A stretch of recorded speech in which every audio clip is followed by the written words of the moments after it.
প্রিয় সম্মানিত হাজিরিন, আমরা প্রথমে শুকরিয়া আদায় করি সেই মহান সৃষ্টিকর্তার দরবারে যে আল্লাহ সুবহানাহু ওয়া তাআলা আপনাকে আমাকে দুনিয়াবী সমস্ত কাজকর্ম থেকে পৃথক করে এই সাইয়্যিদুল আইয়াম জুমার দিনে, সপ্তাহের শ্রেষ্ঠতম দিন, সেই দিনে আপনাকে আমাকে এই মসজিদে এসে সালাত আদায়ের জন্য এবং কিছু কথা শোনার ও বলার তৌফিক দান করছেন। আমরা সকলেই সেই মহান সৃষ্টিকর্তা আল্লাহ সুবহানাহু ওয়া তাআলার দরবারে অন্তরস্থল থেকে তারই শেখানো বাক্যে কালিমাতুশ শুকর আদায় করি। সকলে বলি আলহামদুলিল্লাহ। এবং দুরূদ ও সালাম বর্ষিত হোক মানবতার দূত, আমাদের হেদায়েতের দিক নির্দেশনাকারী সাইয়্যিদুল আম্বিয়া খাতামুন নাবিয়্যিন মুহাম্মদুর রাসূলুল্লাহ সাল্লাল্লাহু আলাইহি ওয়াসাল্লামের উপর আমরা সকলে বলি আল্লাহুম্মা সাল্লি আলাইহি আল্লাহুম্মা বারিক আলাইহি। প্রিয় সম্মানিত হাজিরিন, আমি আজকে যে বিষয়টি নিয়ে আলোচনা করব তা হচ্ছে অত্যন্ত গুরুত্বপূর্ণ একটি বিষয়, যা আমাদের জীবনের সাথে সাংঘর্ষিক, আমাদের লাইফের সাথে সম্পৃক্ত। সেটা হচ্ছে কোরআন মাজিদ শিক্ষা করা এবং তেলাওয়াতের গুরুত্ব এবং এর ফজিলত নিয়ে কিছু কথা বলার ইচ্ছা পোষণ করছি। আমা তৌফিক ইল্লা বিল্লাহ, আলাইহি তাওয়াক্কালতু ওয়া ইলাইহি উনীব।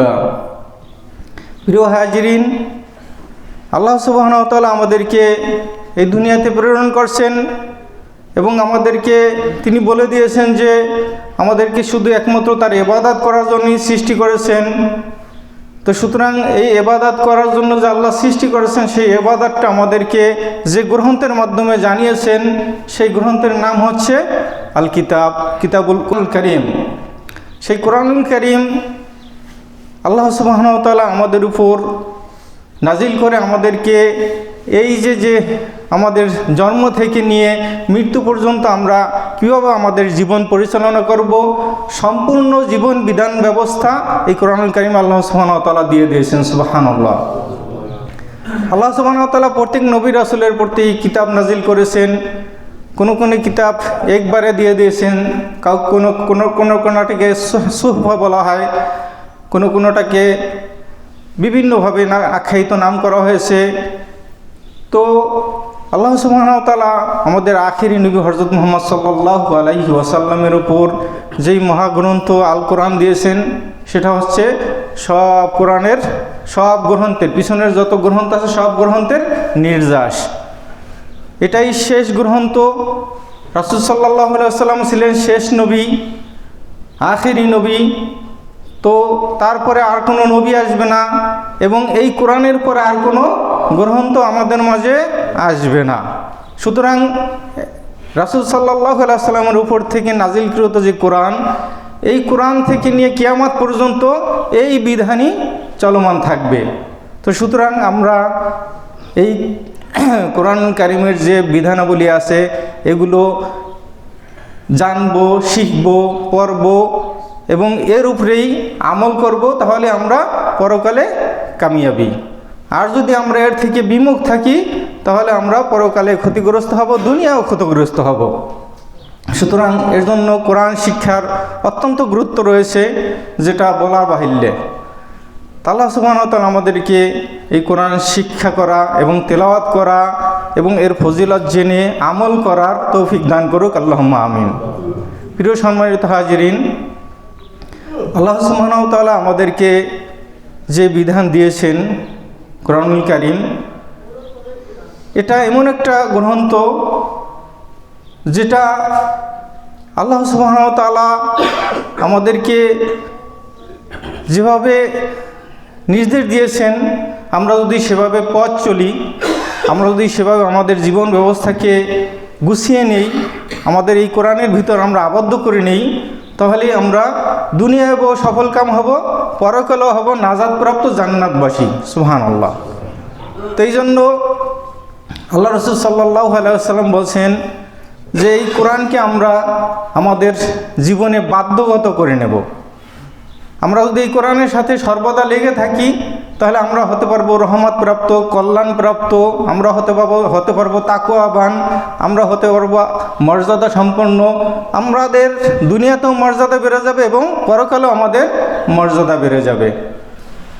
তো সুতরাং আমরা এই কোরআনকে যদি তেলাওয়াত করি, শুধু তেলাওয়াতের মর্যাদা আল্লাহ রাসূল সাল্লাল্লাহু আলাইহি ওয়াসাল্লাম বলছেন যে খয়রুকুম মান তাআল্লামাল কুরআনা ওয়া আল্লামা, খয়রুকুম মান তাআল্লামাল কুরআনা ওয়া আল্লামা। কেউ যদি এই কোরআন শিখে এবং কাউকে শিখায় তাহলেই তার মর্যাদা এই দুনিয়া সবার চাইতে ঊর্ধ্বে, দুনিয়ার ভিতরে সবার চাইতে কি ঊর্ধ্বে। কোরআনের সাথে লেগে থাকার মর্যাদা আমরা যদি বাস্তবে দেখি, আপনি দেখেন যে মক্কার যে শায়েখরা আছে, মদিনার যে শায়েখরা আছে, শেখ সুদাইসের দিকে তাকান, শেখ হারিস রাহিম, শেখ ইয়ারসে দুয়েশ্রী, শেখ বন্দর বিলালি, যারাই আছে তারা এই জায়গায় আসতে পারছে কিসের মর্যাদার কারণে? শুধু একমাত্র কোরআনের মর্যাদার কারণে, তাই না? আমরা বাস্তবে যদি তাকাই আমরা দেখতে পাই। তো কোরআনের বাইরা তাদের এইখানে আসা কোনো মতেই সম্ভব ছিল না। তো কোরআন তাদেরকে এই মর্যাদার আসীনে আসন্নিত করেছে। এরপরে দেখেন আল্লাহ রসুল সাল্লাল্লাহু আলাইহি ওয়াসাল্লামের উপর যে কোরআন নাজিল হয়েছে, তাকে আল্লাহ সুবহানাহু ওয়া তাআলা সমস্ত নবী রাসূলদের সর্দার অর্থাৎ রাহমাতাল্লিল আলামিন বলে ঘোষণা করেছেন, নবীদের নবী। তাকেও আল্লাহ সুবহানাহু ওয়া তাআলা সবার উপরে মর্যাদা দিয়েছেন। এবং যেখানে কোরআন নাজিল হয়েছে যেই মক্কা, সেই মক্কার অবস্থান আমরা তাকাই, মক্কার মর্যাদার কতটুকু। যেখানে আল্লাহ রাসূল সাল্লাল্লাহু আলাইহি ওয়াসাল্লাম পরবর্তীতে হিজরত করেছেন মদিনা, যেখানে তিনি বাকি 10 বছর জীবনযাপন করেছেন, সেখানের অবস্থার দিকে তাকাই আমরা। তা আল্লাহ সুবহানাহু ওয়া তাআলা এই কোরআনের কারণে সব কিছুরই মর্যাদা দিয়েছেন। এবং যে ফেরেশতার মাধ্যমে কোরআন নাজিল করা হয়েছে সেই ফেরেশতার দিকে তাকাই, সে ফেরেশতাও কি সমস্ত ফেরেশতাদের সর্দার। জিবরাইল আমিন আলাইহিস সালাতু ওয়াস সালাম কি তিনি সমস্ত ফেরেশতাদের সর্দার। তো সুবহানাল্লাহ, আল্লাহ সুবহানাহু ওয়া তাআলা এই কোরআনের মর্যাদাকে এতটাই দিয়ে রেখেছেন যে গ্রন্থের কথা আমরা চিন্তা করলেও সারতে পারি না। এই জন্য আল্লাহ সুবহানাহু ওয়া তাআলা নিজেই বলেছেন এটা আল্লাহ সুবহানাহু ওয়া তাআলার সাথে একটা বড় একটা ব্যবসা। আমরা যদি কোরআনের সাথে লেগে থাকি, কোরআন পড়ি, কোরআন শিখি, তাহলে আল্লাহ সুবহানাহু ওয়া তাআলার সাথে আমরা এমন একটা ব্যবসায় লেগে যাব যে ব্যবসাটায় লস হওয়ার কোনো সম্ভাবনা নাই। আল্লাহ সুবহানাহু ওয়া তাআলা সূরা ফাতিরের 29 নম্বর আয়াতে বলেছেন, ইন্নাল্লাযীনা ইয়াতলুনা কিতাবাল্লাহি ওয়া আকামুস সালাহ ওয়া আনফাকু মিম্মা রাযাকনাহুম সিররা ওয়া আলানিয়া ইয়ারজুনা তিজারাতান লান তাবুর। তোমাদের মধ্যে যে কেউ এই কোরআন কারীম তেলাওয়াত করবে এবং সালাত কায়েম করবে এবং আমার দেওয়া রিজিক থেকে যারা আল্লাহ রাস্তায় যে সংকটময় হোক, সচ্ছলতা হোক, অসচ্ছলতা হোক, গোপন হোক, প্রকাশ হোক, যে অবস্থায় দান করবে, কম হোক বেশি হোক, তাদেরকে আল্লাহ সুবহানাহু ওয়া তাআলা কি বলছেন? ইয়ারজুনা, তারা আশা করতে পারে তিজারাতান লান তাবুর, এমন একটা ব্যবসার যে ব্যবসা লান তাবুর, অর্থাৎ কোনো ক্ষতি হওয়ার সম্ভাবনা নাই, লস হওয়ার সম্ভাবনা নাই। আপনি পড়তেছেন, আল্লাহ সুবহানাহু ওয়া তাআলার কাছে সেটা জমা হচ্ছে।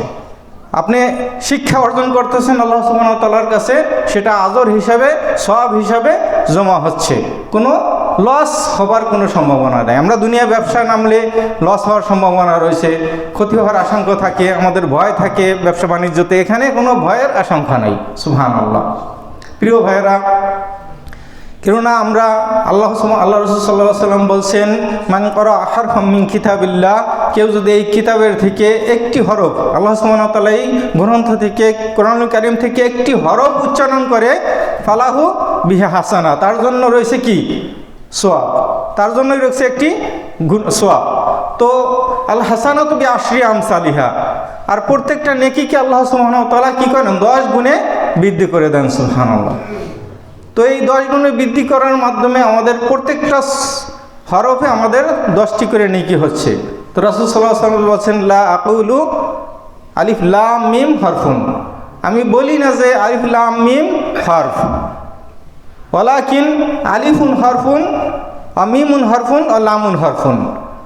আলিফ একটি হরফ, মিম একটি হরফ, লাম একটি হরফ। তো এই তিনটিকে আল্লাহ রাসূল সাল্লাল্লাহু আলাইহি ওয়াসাল্লাম আলাদা করে ভাগ করে দিয়েছেন যে আমরা বুঝতে পারি যে এক একটা হরফে আলাদা আলাদা করে 10টা নেকি, অর্থাৎ 3টা হরফে 30টা নেকি আমাদের অর্জন হচ্ছে। সুবহানাল্লাহ।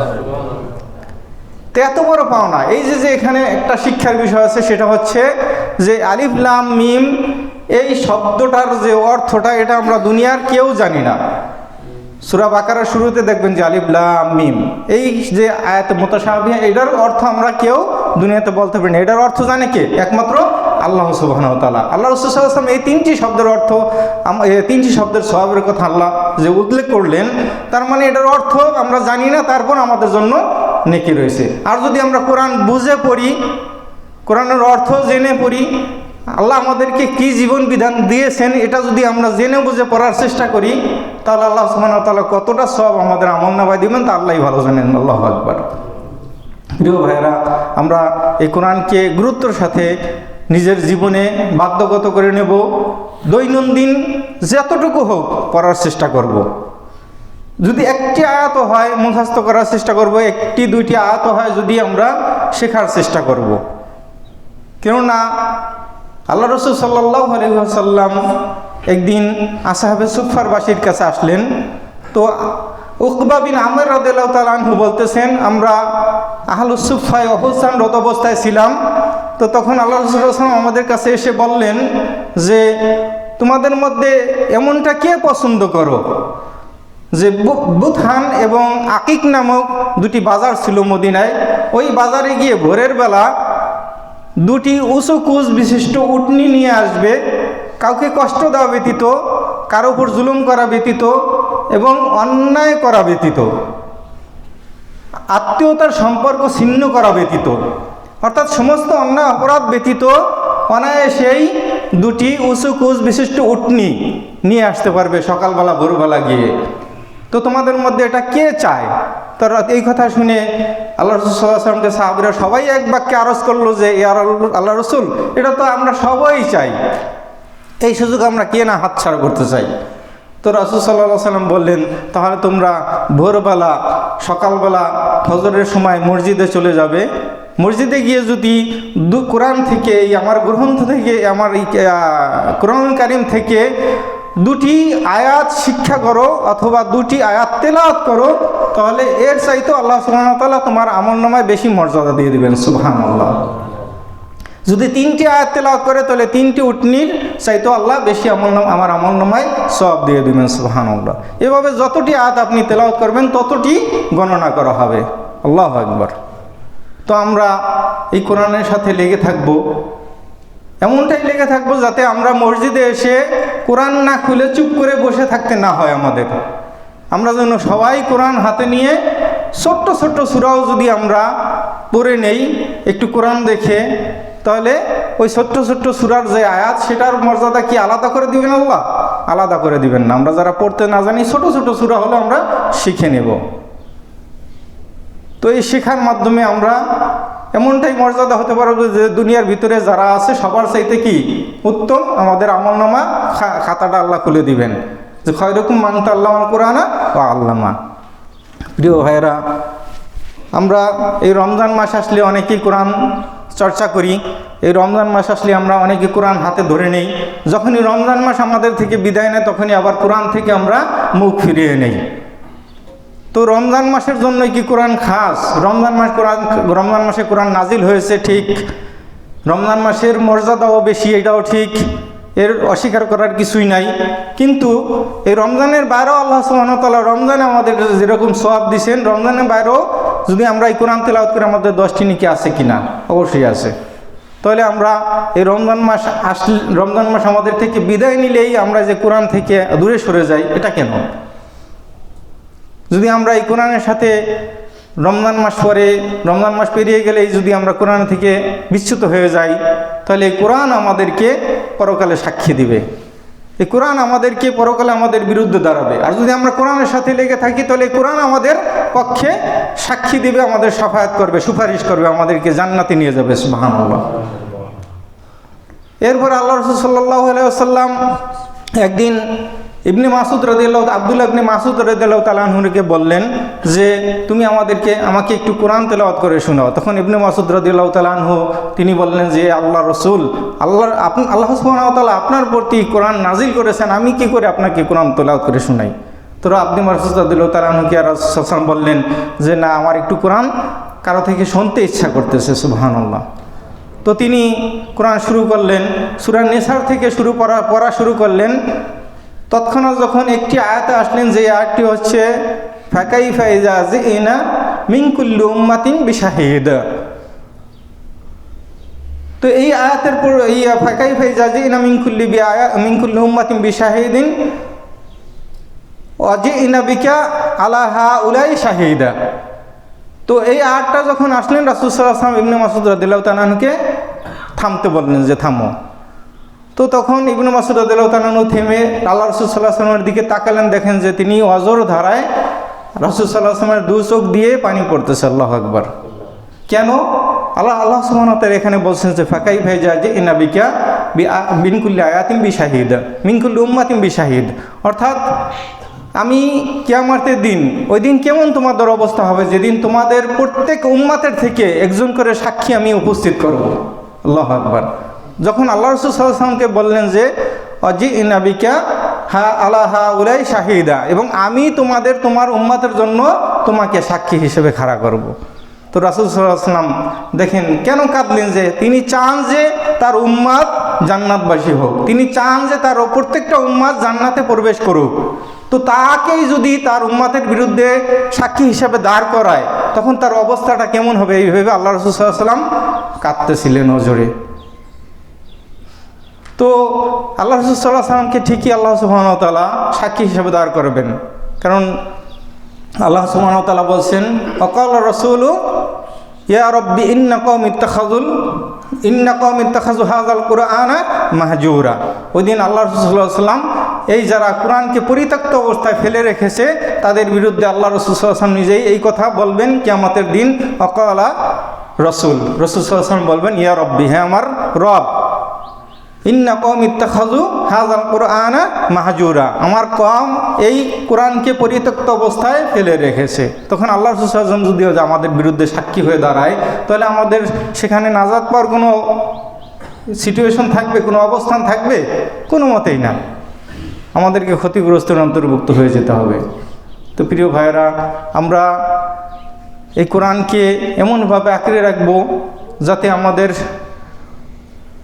প্রত্যেকটা মুসলমান যারা আমরা আছি, মুসলিম দাবি করি, যদি আমরা এই কোরআনের সাথে লেগে না থাকি, আল্লাহ সুবহানাহু ওয়া তাআলা কোরআন নাজিলের সময় আল্লাহ রাসূল সাল্লাল্লাহু আলাইহি ওয়াসাল্লাম যখন প্রথম কোরআন নাজিল করেন, তখন তিনি বলেছিলেন কি ইকরা বিসমি রব্বিকাল্লাযী খালাক, পড়ো তোমার সেই রবের নামে যিনি তোমাকে সৃষ্টি করেছেন। তো আল্লাহ পড়া দিয়ে শুরু করেছেন। এখন আমরা যদি শোনা অবস্থায় এই দুনিয়া পার করে আল্লাহর কাছে সাক্ষাৎ করি, তাহলে কি পড়াউল্লাহ হলাম না শোনাউল্লাহ হলাম? এই শোনাউল্লাহ দিয়ে আমরা পার পেতে পারবো না, পড়তে হবে। যেহেতু পড়ার নির্দেশ দিয়েছেন আল্লাহ, আমাদেরকে পড়তে হবে। সুতরাং আমরা গুরুত্ব দিয়ে এই কোরআনকে আমাদের বুকে ধারণ করব, কোরআনকে আমরা আমাদের নাজাতের দরিয়া বানিয়ে নিব। এই কোরআনের সাথে লেগে থাকলে আমরা এই যে রমজানে তাকওয়া চর্চা করছি, সেই তাকওয়া আমাদের বেড়ে যাবে, এই তাকওয়া আমাদের ধরে রাখা সম্ভব। কোরআন যদি ছেড়ে দেয়, তাহলে পরবর্তী রমজান আসা পর্যন্ত এই তাকওয়ার সাথে আমরা লেগে থাকতে পারবো না। ঈমান ওঠে নামে, এটা আমরা সবাই জানি। তো সেক্ষেত্রে ইন্নামাল মুমিনুন আল্লাযীনা ইযা যুকিরাল্লাহু ওয়াজিলাত কুলুবুহুম ওয়া ইযা তুলিয়াত আলাইহিম আয়াতুহু যাদাতহু ঈমানা। ওই ব্যক্তি প্রকৃত মুমিন যে কোরআন শেখে এবং তার সামনে কোরআনের আয়াত তেলাওয়াত করলে তার অন্তর কেঁপে ওঠে, তার ঈমান বেড়ে যায়। তো সুতরাং আমরা এই কোরআনের সাথে লেগে থাকবো। আল্লাহ সবাইকে তৌফিক দান করুন, আমিন। বারাকাল্লাহু লাকুম ফিল কুরআনি সুন্নাহ ওয়া নাফানি ওয়া ইয়াকুম বিমা ফীহি মিনাল আয়াতি ওয়া যিকরিল হাকীম। আকুলু কওলি হাযা আস্তাগফিরুল্লাহ লি ওয়া লাকুম ওয়া লিসাইরিল মুসলিমিনা মিন কুল্লি যানবিন ফাস্তাগফিরুহু ওয়া তুবু ইলাইহি ইন্নাহু তাওয়াবুর রাহিম।